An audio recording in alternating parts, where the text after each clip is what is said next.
Basta Rio, ayaw na ni Fred na maulit-ulit yung nangyayari. Sis, pasensya na talaga ha. Hindi na talaga mauulit. Eh, gusto ko lang naman ngumiti si Rondon dun sa bola. Alam ko naman yun eh. Pero iwasan mo na rin makipagkita kay Ivan.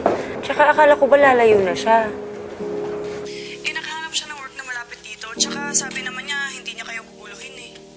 Tapos ikaw naman nadamay. Teka, ano ba sabi dun sa ospital? Pinagalitan ka ba? Na-warningan. Pero okay lang.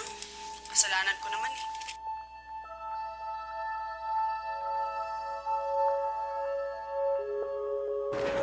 Ay, sige, magkaklase lang ako. Mamaya na lang, ha? Sige, bye. Miss Vergara, was that an emergency call?